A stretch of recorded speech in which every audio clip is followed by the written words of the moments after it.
For a long time, food waste has just felt overwhelming to me. It was a problem I did not know how to solve. But most food waste happens right at home, which means small changes can really add up. And that is why we are so excited to tell you about today's sponsor, Mill. Mill is the odorless, effortless, fully automated food recycler that makes dealing with food waste incredibly simple. Potato peels, avocado pits, chicken bones, even dairy. Mill handles almost everything. It can process up to 10 pounds overnight, and it keeps going for weeks before you even have to think about emptying it. Having Mill in our kitchen has really shifted the way I think about food waste. Fridge cleanouts used to feel discouraging when I saw so much going straight into the trash. Now everything goes into Mill instead, the kitchen stays fresh, and it just feels lighter. But you have to live with Mill to really get it. Good thing you can try it risk-free for 90 days and get $75 off with code HAPPY. Visit mill.com/happier. That's mill.com/happier. These days, fast, reliable internet is essential to everyday life. And if you have a business, it's even more essential. Yes. Spectrum Business keeps businesses of all sizes connected seamlessly with internet, advanced Wi-Fi, phone, TV, and mobile services. For this podcast, we rely on Spectrum. Spectrum allows us to record this podcast even though we are in 3 different locations. We do it seamlessly every time. And Spectrum Business offers 100% US-based customer support 24/7 to help you stay up and running. They also offer tailored connectivity solutions with packages built for your business budget. Millions of business owners rely on Spectrum Business to keep them connected. Visit spectrum.com/business to learn more. Restrictions apply. Services not available in all areas. Lemonada.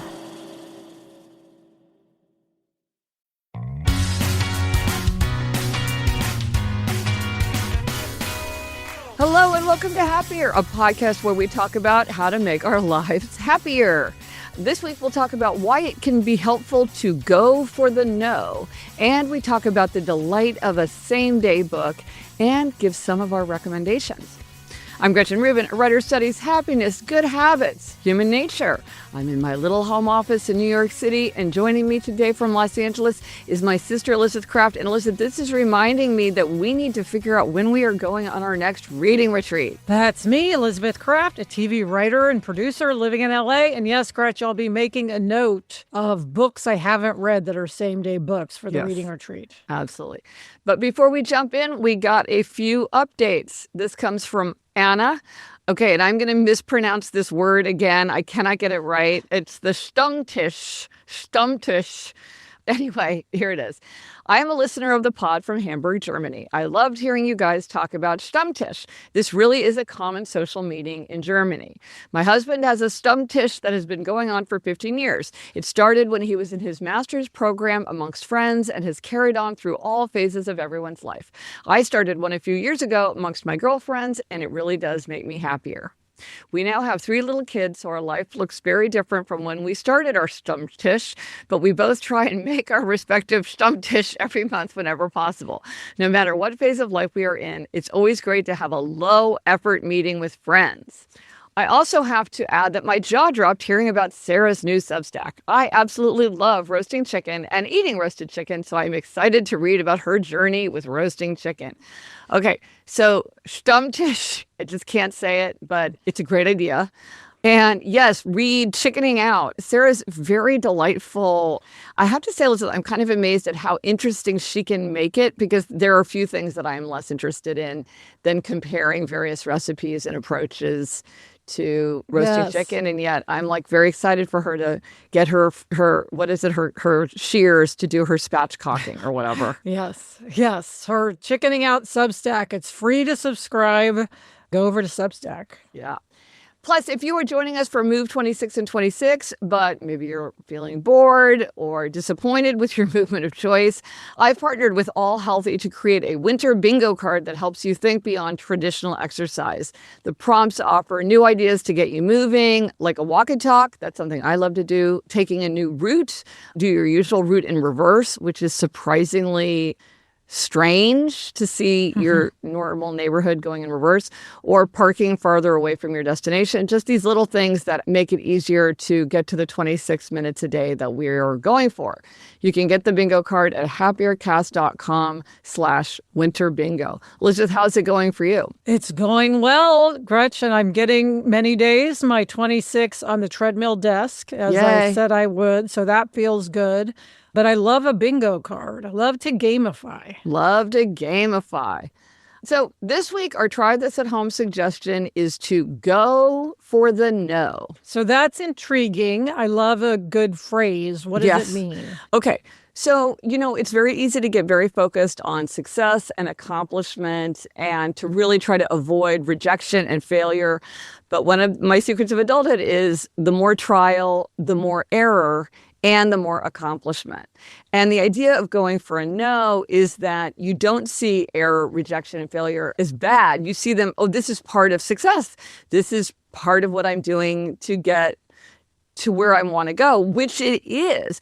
And originally when I was thinking about this, I thought, this is to set a failure goal. So like you make a goal of the failures. But Elizabeth, you and I love a rhyme. And so go for the no just seemed more fun. And it's a reframing. A no is a success. A no is a success. Yeah, you can succeed by failing. That's another one of my secrets of adulthood. And there's actually really interesting research behind this suggestion. Dr. Joel LeBon is a marketing and sales professor at Johns Hopkins Business School. And he talks about this in the context of a sales strategy where you focus on targets for rejection, not solely on success. Because the theory is this helps people to stay resilient, keep up their motivation, increase their overall performance because you remove the stigma of failure. You don't feel conservative. You don't hold back if you're worried about failing because you're like, I succeed by failing too. And there is a lot of research showing that encouraging somebody to go for a no, to overcome the fear of rejection, really does help people to be in a frame of mind where they're more open to trying. And the more you try, the more you succeed. This makes me think of a couple things. I remember once Adam and I were at a school in LA and their motto was the freedom to fail, which I thought was a cool motto. Yeah. But it also reminds me of Jenna Fischer's book. So remember Jenna Fischer played Pam in your favorite show, The Office. Yes. And she wrote a book on, moving to LA and what to do to be an actor. And she had this thing that was 49 no's to a yes. So she just told herself, you have to get 49 no's. So you might as well start stacking up the no's. Yes. Because the sooner you're stacking up your no's, Right. the sooner you're going to get to the yes. Right, exactly. Well, this way you get credit for the no. So you get that feeling of sort of gain and positive action that is so satisfying and really helps you keep up the energy to keep going. You feel like, defeated. You're like, I'm not defeated. I'm just closer to my 49. Yes. And Gretch, you're keeping track of your unfinished books on this theory. Right. And this is what I realized. So every month I post a photo of all the books that I have finished in that month. I just get a lot of pleasure out of doing this. And I've been really trying to work on not finishing books that I don't enjoy. And so I was thinking why is it that I do finish books that I don't enjoy? And I realized that part of it is that I wanted credit for them. I'm like, I'm halfway through this book. If I finish it, I can put it in my stack and I sort of get credit for reading it. But if I don't finish it, it doesn't go in the stack. And I think that was pushing me to finish because I wanted that gold star, that check mark. And so now I'm thinking I should also keep track of the books that I don't finish, give myself credit for the books that I don't finish, because this really is an aim of mine. My aim is to stop reading more books so that I have more time to read the books I want. I need to give myself sort of a credit for it to be the counterbalance to the credit that I get for the books that I do finish. Yes, and I know we heard from a listener who does that, and that helped her stop reading books. Yeah. My question is, would you take a photo of unfinished books to give yourself a credit? I might take a picture of it, but I wouldn't post a picture of it, because I post the picture and tell people what books that I read, because I love to shine a spotlight on books. And I know a lot of people get ideas from reading from me and from other people. And just as a writer myself, it's bad karma to shine a spotlight in a book and say like, oh, I didn't like it and I didn't finish it. Because a lot of books I don't like, other people love. Like, that's why I'm reading them. It's because somebody's recommended it to me. So I wouldn't do that because of karma, but it's maybe a good idea just in order to feel like both of these things are of equivalent weight. Whether I finish them or whether I don't finish them, I still get that feeling of, okay, you did what you set out to do, one way or the other. Yeah, I hear you on that. Well, let us know if you do try this at home and how deciding to go for the no works for you. Let us know on Instagram, Threads, TikTok, Facebook. Drop us an email at podcast@gretchenrubin.com. As always, you can go to the show notes. This is happiercast.com/573 for everything related to this episode. I will be so curious to hear how people incorporate this into different contexts, like reading and acting. They seem very different, but it's actually the same strategy. So let us know. Coming up, we've got what I would call a digital hack. But first, this break.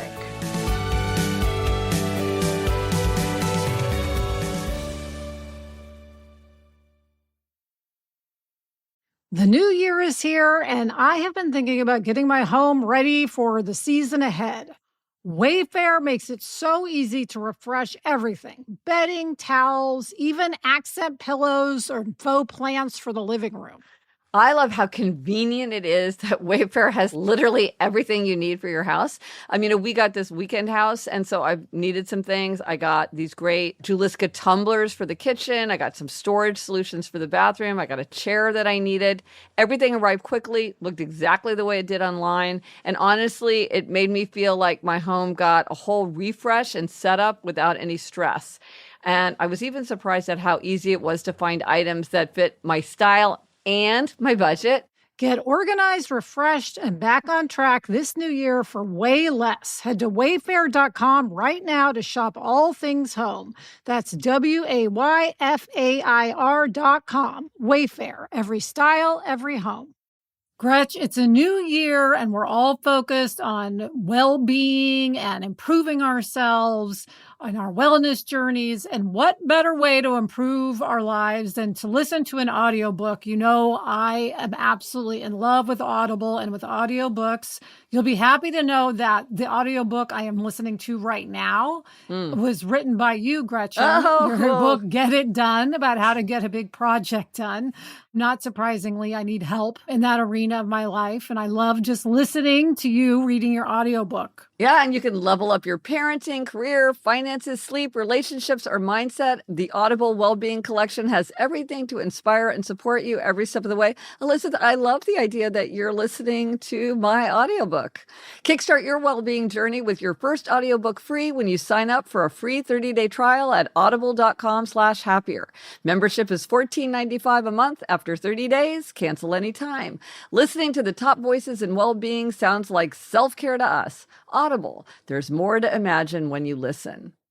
The start of the year always gets me thinking about my finances, paying off debt, saving for an emergency fund, or just planning for bigger milestones. It's that moment when you realize tracking past spending isn't enough. That's exactly why I've been using Monarch. Monarch shows exactly where money is going. You redirect it towards what matters most, and also helps you stay focused on real milestones instead of just hoping that things will improve. Monarch isn't your average finance app. It brings budgeting, accounts, investments, net worth, and future planning together in one dashboard on your phone or laptop. So you can see projections, timelines, and progress in real time. Set yourself up for financial success this year. Monarch is the all-in-one personal finance tool designed to make your life easier. Use code HAPPY at monarch.com for half off your first year. That's 50% off your first year at monarch.com with code HAPPY. All right, Gretch, we're back with this week's happiness hack, and this comes from our mom. Yes, okay. So this was something that I knew how to do, but I forgot about using it as a tool. And this is so basic that so many people, their eyeballs will just be rolling out of their head because this is so basic.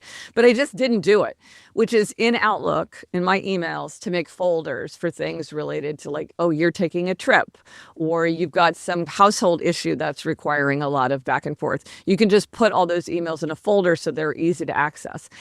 And I am somebody who really uses email, and I use it as my to-do list. I will email myself things to remind myself to do it. I'll leave emails in my inbox as prompts to remind me that something has to happen. So my email can get really junked up. But it's not junked up. It's all valuable stuff, but it can get jumbled. It can get jumbled and overwhelming. It can be hard to find what I'm looking for, especially if you're planning something, and so like there's 5 different people involved. And anyway, this is just really, really helpful. And I've used it 3 times already. And I'm sort of like, why have I not been doing this for 20 years? Because I knew how to do it. I just forgot that it was a useful tool. Well, it reminds me, recently on Happier in Hollywood, Sarah and I had a hack to schedule a text. Yes. Which we didn't know you could do, which again, great tool. But Elizabeth, we talked about it on Happier, I think. Did we? Because I discovered that. I think so. Oh. It's one of those things, if you hear about it, but you don't do it a couple of times yourself. Yes. You just forget that it's a possibility. That's what happened with me with the folders. If you had said, is this possible? I would have been like, oh, yeah, I think there is an easy way to do that. But you just don't reach for it as a tool. Yes, I had no memory of that. Gretch. Usually I remember things we talk about, but well, you do. So the fact forgot. is maybe I put it in my 5 Things newsletter or something, because you do have you have a steel trap memory for what we've talked about. So maybe we didn't. But anyway, it is super useful. I use it all the time. Okay, Gretch, it is time for a listener question. Now, this is such a happy question. So Jackie writes, inspired by your recent reading retreat, my friend and I are planning one in summer 2026. I'd love to see suggestions from both of you and listeners as to the same day books to bring with us. Thank you. Okay, Elizabeth, for people who don't know what a same day book is, even though it's kind of obvious, what is a same day book? Yes, that is a book that you can start and finish in the same day. Now, I kind of categorize these 2 ways, Gretch. Okay. There are some books that are just shorter and therefore easier to finish in one day. And then there are books that you just can't put down. Yeah. And so they become same day books because you are just devouring them, or you stay up till 2 a.m. to finish them. Yes. Or they could be both, not mutually exclusive. Yes. There is something special about reading a book in one day. There is a special delight in that. So I love the idea of sort of really leaning into this for a reading retreat. They're also good, like if you have a long flight. I love when I start and finish a book like on a flight. Yes. Here is the thing that is bonkers to me, Elizabeth. Okay, this is a fact that truly astonished me. And I consider myself like a super enthusiastic reader. This is what astonished me. Turns out the average reader can read 50,000 words in about 3.5 hours. And that means you can get up, have breakfast, go for a walk, read for an hour and 45 minutes, take a short nap, have lunch, read for an hour and 45 minutes, and you are done with a 50,000 word novel. Now, that is a short novel, but it's not even a novella, which is technically I think goes to 40,000 words. So I just thought it took a lot longer to read a book. I think if you just sit down and read a book, you're surprised by how much you can get read. Yeah. Because a lot of times we're reading in 20-minute, 30-minute things, and maybe it stretches out over days. So you feel like, oh, it takes weeks to finish a book. But it's not if you sat down. So there might be a lot more same day books than you think. Yes. If you just sat down and read them in one day. Yes. If you were on a reading retreat where your whole point of being is to read. Yeah, so make sure you bring enough books. Yes. But this is something you and I considered with the reading retreat. I mean, I think we both wanted to make sure we finished a book, ideally in a day, but at least I didn't want to bring a huge 1,500-page book and only get through part of it during our reading retreat. I wanted that satisfaction. We did that, but I also brought a very demanding book that I thought, because I love Iris Murdoch, but her novels are pretty demanding in terms of you really have to pay attention and they're long. So I did bring one Iris Murdoch because I thought, well, this will be good because I can really concentrate and really read it. So you could have different philosophies about the kind of book that you wanted to bring. But yeah, we did take special pleasure in bringing those same day books. You weren't necessarily sure you would read it in one day, and you did. On our reading retreat, I read James by Percival Everett in one day.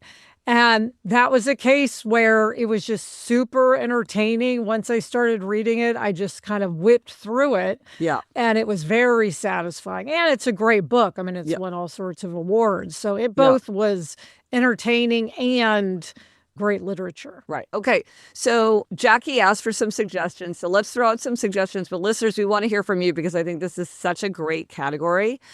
I will go first with the book that I am absolutely recommending to every single person. It's barely a novella. It's like a short story, but you will feel like you read a whole novel because it is so good and so dense and so surprising.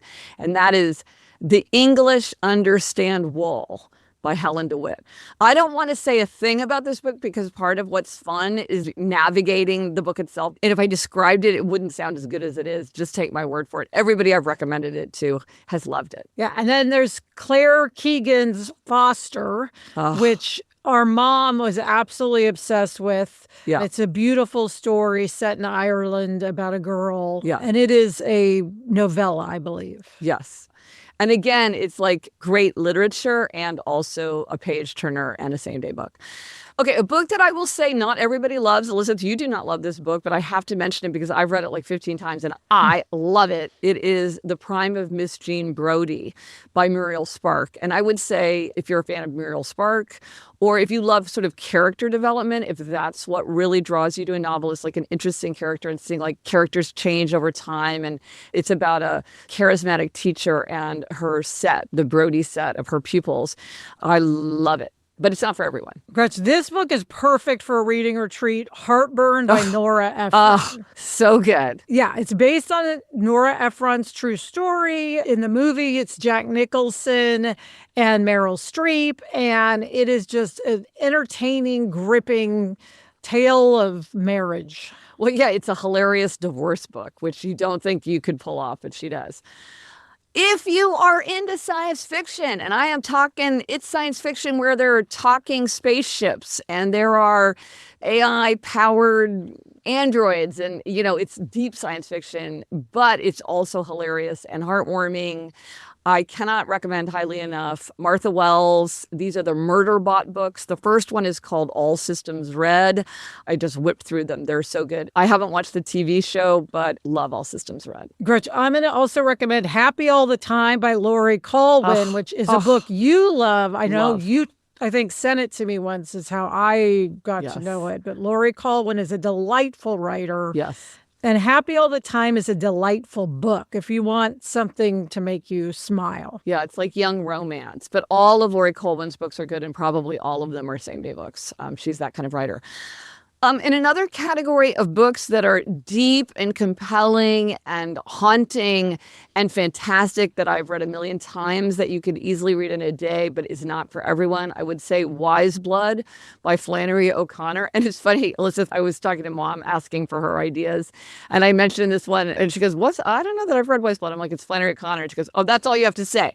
Because people hear Flannery O'Connor and they're like, you either want to be reading a Flannery O'Connor book or it's not to your taste. So I love Flannery O'Connor, and this is my favorite of all her books. I think I read it, but decades ago. Yeah. I don't remember anything about it. Oh my gosh, it gives me chills just thinking about it. I want to go reread it right this second. It's so good. And then, Gretch, here's a book that's just out very recently, Half His Age by Jeanette McCurdy. It's an extremely quick read. It's not for everyone because it's about a student having a relationship with her teacher, but it is very good. I read her memoir, so that I saw she had a novel. Excellent. There's a really beautiful, sort of odd book called The Summer Book by Tove Jansson. That's the person who wrote the Moomin books, if you're a fan of Moomin. But this is it's a beautiful story. There's a grandmother. It feels very northern. It's a quiet book. It's a very interesting book. It would be really good for a summer retreat. And sort of along the same lines is a book that I absolutely love by Elizabeth von Arnim, Elizabeth and Her German Garden. I love all of Elizabeth von Arnim. I would say The Enchanted April is maybe the more perfectly crafted novel. You could also read that in a day. There's something kind of oddball about Elizabeth and Her German Garden, but that just makes me like it even more. But they're like beautiful, wonderful page-turner books. Elizabeth Strout's O. William, Gretchen, I think is definitely a same-day book. We've talked to her on the podcast. Yes. She's such a great writer, very spare, so you really can quickly read, but it's high literature for sure. Yes. And O. William is a great story set in New York and very compelling. Yes, absolutely. If you want to go more the novella route, there is a book called Different Seasons by the master of the page turner, Stephen King. It's 4 stories, all of which are fantastic. Some of them have different titles, but they were the inspirations for the movies Stand By Me and The Shawshank Redemption. They're like very, very long short stories. They're published in the collection Different Seasons. And they're sort of more literary than the horror. So if you're not like that into the horror, this is that aspect of Stephen King's writing. Now, Gretch, I'm going to go back a ways here and recommend The Devil Wears Prada by Lauren Weisberger. Yeah. I remember going to Hawaii with Sarah in, I think, like 2002. Wow. And taking The Devil Wears Prada. And I did nothing the entire day but read The Devil Wears Prada. I think maybe we even got room service. And I mention it especially now, Gretchen, because they're coming out with a sequel to the movie Devil Wears Prada. Right. So everyone's excited about that. Yeah, so go back and read the original. There is a book called A Month in the Country by J.L. Carr, and I found this book because they talked about it on one of my very favorite podcasts, Backlisted, which is a podcast where they talk about backlist books or books that have sort of were written a long time ago, but that are really worth our attention. And when they started, I mean, there are hundreds of episodes into it now. I think I've listened to every one. But the very first book they chose was A Month in the Country. And what they said at the time was, because both of the hosts work in book publishing in one way or another, and they said, whenever somebody says, you know what, I've really fallen out of the habit of reading, I really want to re-engage with reading, do you have a book recommendation for me? They always say, A Month in the Country, because they're like, it's a short book, but it's such a good book, and it gets you back into that feeling of, it's such a pleasure to read. And they're like, everybody likes it. And it's about a man, it's after World War I, and he goes back and spends a month out in the countryside as he's restoring a fresco or doing research on a fresco that's in a local church. And it's just how he sort of embeds himself in the community there. And it's just a really wonderful book. And then, Gretch, Piranesi is one of your favorites. I love Piranesi. Now, Piranesi is interesting because it is short. You could read it in a day. This is a book that you really need to read every word because it's full of twists and surprises. This is kind of a fantasy book. I don't want to say too much because part of the pleasure of this book is getting oriented in what is happening. And I feel like anything that I say could take away some of the surprise for people. It is that thing, though. If you're like, oh, I never like a fantasy, then you might not like this. It's not like there's dragons, but there is a fantastical element to it, which just made me love it more.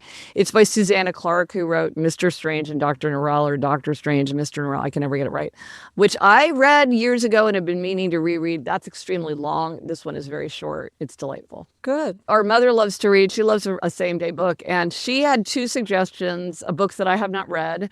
One was Train Dreams by Dennis Johnson. And Elizabeth, I want to buy it, but I can't. So I'm going to check it out of the library. It looks really good. Yeah, Mom and I watched the movie when I was home. Oh. It's nominated. Oh, Yeah. I didn't know it was a movie. Yes. Oh, okay. And then this is sort of an odd choice for a summer reading retreat, but she suggested A Child's Christmas in Wales by Dylan Thomas, which I really want to read. I think I read it so long ago, but I looked it up and there's an anniversary edition with illustrations by one of my very favorite illustrators, Trina Shard-Hyman. So that will be a little retreat for me to get at the end of February because I feel like, oh my gosh, I really want to have that because I love her illustrations so much. Well, and Gretch, we should mention that children's literature is a great way to do same-day books, young adult books or children's books. Because these can be towering classics of world literature. So good. And yet often they are shorter and you can whip through them. So a book like The Lion, the Witch, and the Wardrobe, or Charlotte's Web, or Tuck Everlasting, or Walk Two Moons, or Graceling. These are books that are so good. And if you haven't read them as an adult, or if you've never read them, you should run, not walk. You could also go for something like The Hunger Games. So good. Yeah. Golden Compass. These are amazing, amazing books. And if you haven't read them or you haven't read them as an adult, you can experience them in a whole new way. So hit us up with your suggestions because this is a lovely category. I didn't really think of this as like a category of book. It's an excellent, it would be great to go into a bookstore and just see same-day books. Memoirs, nonfiction, Yes. novels. That would be a great category, like a great table for a bookstore. It also might be nice if people think of it to sort of say what kind of book it is. Like, is it a beach Yes. read? Yes. Is it high literature? Is it a Yes. mystery? Might be helpful to categorize. Yes, because it might be fun, like on your reading retreats, to say, like, okay, I want one that's like a beach read. I want one that's sort of high literature, and then I want one that's a mystery or something like that. Yeah. Which reminds me, I just read A Murder is Announced by Agatha Christie, which I got as a recommendation from another one of my favorite podcasts, The Secret Life of Books. That's definitely a same-day book. All right, Gretch, coming up, you have a winter demerit, but first, this break.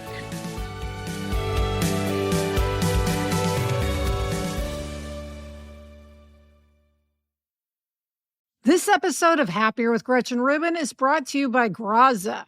Graza is extra virgin olive oil that's super fresh, clean, and vibrant, and it's one of those pantry upgrades that you really notice. It's single origin and single varietal, and they pick, press, and bottle the olives all in the same season. You can even see the harvest date right on the bottle. What stands out to me about Graza is the flavor. It's bright, grassy, and aromatic in a way that feels genuinely fresh. They have 2 extra virgin olive oils, Sizzle and Drizzle, which makes it simple to choose what you want without overthinking it. Sizzle is clean and rich, and Drizzle is more punchy and vibrant with that extra layer of complexity you can really taste. My family loves to cook with olive oil. They love Graza. The difference is obvious. Graza tastes pure, lively, and full of flavor, like no other olive oil. It's quality you can actually taste. So head to graza.co and use Happier to get 10% off and get to cooking your next chef-quality meal. Gretch, I love the idea of a cocktail, but just not always how alcohol makes me feel. That's why I have been reaching for Little Saints. It's a non-alcoholic cocktail that gives you all the ritual, the clink of the ice, the aroma of a twist of citrus, but without the unpleasantness of a hangover. 0 sugar, 5 calories, completely non-intoxicating. I love that I can sip something complex and layered at night, feel like I'm treating myself, and still be sharp in the morning. Little Saints is enhanced with functional botanicals, lion's mane, reishi, and damiana, giving a subtle layer of calm and clarity without ever feeling health drinky. Whether I'm winding down on a weeknight or having friends over, it's bar-worthy and versatile. Everyone can get a drink that they enjoy, and I can keep my brain intact. Live how you want, keep the ritual, lose the chaos. Check out Little Saints and discover your magic hour. Visit littlesaints.com and use code HAPPIER to get 15% off your first order. You know, Lisa, I'm in the empty nest phase, which I'm also calling the open door phase. And I've talked to people a lot about that empty nest transition. And one thing that is a challenge for many people is healthy eating. When the kids are gone, it's easy to slip into really bad habits. And that's why Hungry Root is such a great solution. Hungry Root takes care of the weekly meal planning, recommending healthy recipes tailored to your taste, nutrition preferences, and health goals. Hungry Root makes it simple to eat healthier without overthinking it. One of my big things is that I don't eat sugar, and they have an option with less sugar. Most resolutions die within a few weeks of the new year, but Hungry Root makes eating healthier so easy that you can seriously stay on track with your health goals or new diet past January. Take advantage of this exclusive offer. For a limited time, get 40% off your first box, plus get a free item in every box for life. Go to hungryroot.com/Gretchen Rubin and use code Gretchen Rubin. That's hungryroot.com/Gretchen Rubin, code Gretchen Rubin to get 40% off your first box and a free item of your choice for life. Okay, we are back with demerits and gold stars. And Gretchen, this demerit surprises me from you. It kind of surprises me too, I have to say. So we've been going through an extremely cold period here in New York City, like historic lows, and for a really long time. I haven't been dressing for the cold, and I have everything I need. I have long underwear, I have snow pants, I have wind pants, I have fleece pants, I have long underwear tops, I have warm sweaters. I know about the value of layering. So, of course, like I wear my scarf and my heaviest coat and a hat, but every day it's kind of like, wow, it's just so incredibly cold.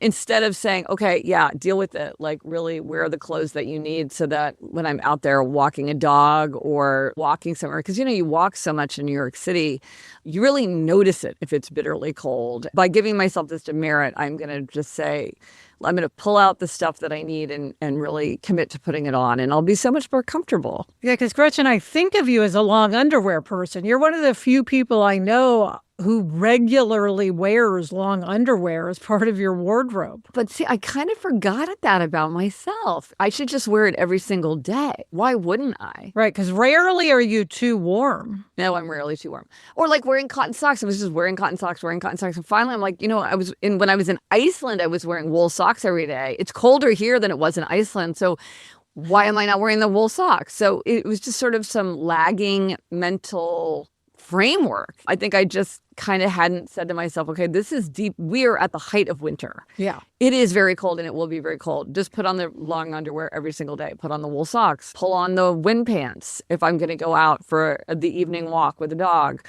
But Alyssa, you know how it is with demerits. You give yourself a demerit and then you do a better job. So this is a good demerit for me. I'll be much better going forward. And how about a gold star? What is your gold star? Well, Gretchen, I'm giving a gold star to Mom and me because I went to Kansas City for a few days and we did so many errands. We were like on a mission to do as many errands as we could. You did so many errands. I have to say, I was astounded by how much you got done in one day. 3 days in a row. Yeah. And the nice thing is we also had fun things we did. Like we went out to eat, we met friends, we went to a couple of stores that I really wanted to go to. So it was like we had a mix of chores and fun stuff. And it was really cold there. It was like 6 degrees, 15 degrees. But we just kept going. We got a ton done and we enjoyed ourselves. So I'm giving us a gold star. Well, so let me ask you this. Did you deliberately say, let's keep this fun by mixing in fun lunch dates and like, oh, we'll go to this place you've been wanting to go to try? Or did that just sort of evolve naturally? It just evolved naturally, at least not consciously. I don't think we were trying to do that, but it just did work out that way, which maybe that's a hack because it is really helpful if you intersperse doing something you really want to do with things that are more, just boring or chores, like going to a fun new stationery shop or a lunch that at a place you love, things like that. Right. So you don't just look at the schedule and just sort of your heart sinks deeper and deeper with every item on it. Yeah. Oh, well, gold star to both of you. Yes, you were telling me what you're doing every day, and I was texting the gold stars to you in the text chain. Yeah. The resource for this week, if you like this episode, if you like this podcast, you might enjoy my weekly newsletter called 5 Things Making Me Happy. It's free, and every Friday I share a short roundup of 5 things that are making me happier. Last year, I added a new reader favorite newsletter, which is called 5 Things to Try. And so this is a monthly newsletter that features practical ideas for, happier, healthier, more productive, and more creative lives. It's sort of the most distilled thinking in one place. You can subscribe to the 5 Things newsletters at happiercast.com/newsletter. And Elizabeth, what are we reading? You are reading a book that is, I dare say, not a same-day book. Yes, I am catching up on Wolf Hall by Hilary Mantel. And I'm reading Random Harvest by James Hilton. And that's it for this episode of Happier. Remember to try this at home. Go for the no. Let us know if you tried it and if it worked for you. Thank you to our executive producer, Chuck Reed, and everyone at Lemonada. If you haven't subscribed to Lemonada Premium yet, now is the perfect time. You can listen ad-free. Just tap that subscribe button on Apple Podcasts or go to lemonadapremium.com. And here's your rhyming reminder. Go for the no and love the show. Leave a review to let us know. Until next week, I'm Elizabeth Kraft. And I'm Gretchen Rubin. Thanks for joining us. Onward and upward.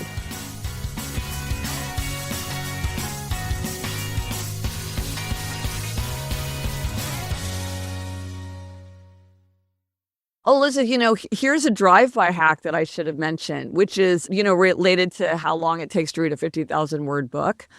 I think if there's something that you need to do, actually time how long it takes you to do it? Because I used to think it took me like 45 minutes to take a shower and dry my hair. And so I would just think, oh my gosh, it's going to be like an hour doing that. And then when I actually timed it, it was so much less time.